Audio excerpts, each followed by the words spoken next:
What are some problems you see with today's youth? Oh, youth. Trying to think.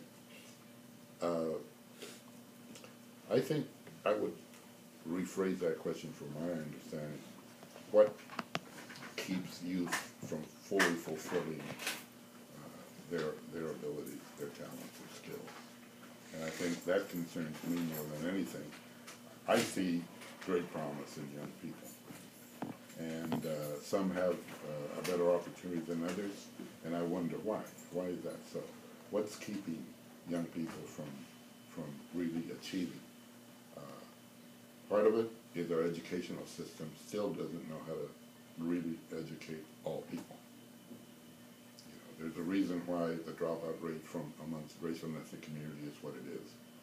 There's a reason why people with a lower economic reality tend not to do as well in school. You know, there are reasons. And most of it is not the kids' fault. In fact, all of it is not the kids' fault. It's our inability to develop equity amongst all educational levels. That's really a major concern of mine. I was sitting in a room listening to one of the, that young person who came in. What's her name? The counselor? And, you know, right? Yeah, I don't know her name. Yeah, anyway, she's committed to bringing, to leveling the field for everybody.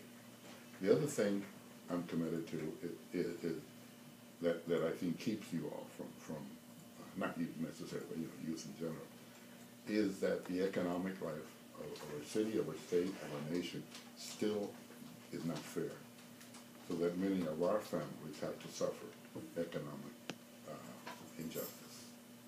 And not that having a good job necessarily makes for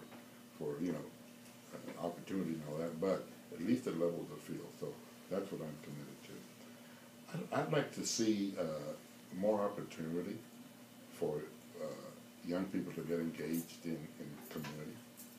And that's why I just love what you're doing here with the Freedom Riders. What do you call it? Freedom fighters. Freedom fighters. Can you change that word, fighters? That's so aggressive, you know. Freedom advocates, freedom lovers, freedom whatever, you know. Anyway, I'm just joking. I'm just joking. We really need your help. And I'll tell you why, because when I've been in city council, and if they see an old man like me coming up and say, this is what you need to do, and blah, blah, blah, that's your But when they see a young person come up, oh, they're all attentive. They get all, you've got a power greater than you have.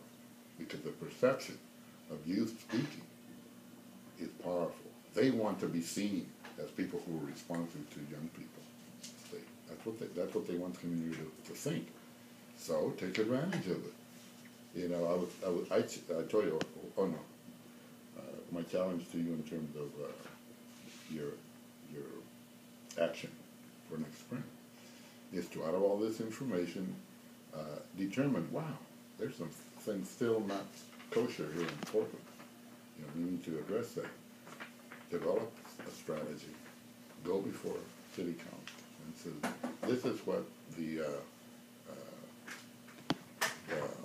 what do you call it? What are you? Hero fighters or the freedom fighters have come up with, and we really would like you to take this seriously. So that's one thing. Now, in terms of young people, I don't know if it affects you, but I have a son who's 21 and a daughter who's 18, and their friends, you know, some are here and some are there, but I see a sense of entitlement amongst them. You know what that means? It means that they deserve to have whatever they want just because they exist. So it's very hard to convince them that you have to work for that. You know, you have to work for that. It doesn't come to you automatically. And I don't know how serious that is as a problem, but I've talked to other parents, and they seem to feel in that age group, not necessarily your age group, but in that age group, a sense of entitlement that is there. I hope it's not endemic to the whole community in that age group, but I see that as a challenge. On the other hand, I'm glad that this year there are more entering students in the universities than ever before.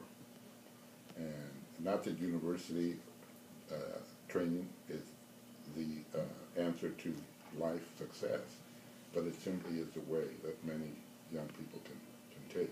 I wish everyone had an opportunity to go there. I wish that every high school, every middle school would be able to train their young people so that they could enter a university if that's what they wish. And I wish the universities would be a little bit more open to creating new avenues of entry. I don't think just, I hope all of you are A and B students. You are. Okay. And I know how important that is. But you know what? I've seen thousands of C and D students succeed in college once they're given the opportunity, once they're given resources to be able to succeed. So I'm not necessarily enamored of testing as a way of continuing your education. And I see that as a problem for you all. I'm sorry, I'm going to have to stop you right there.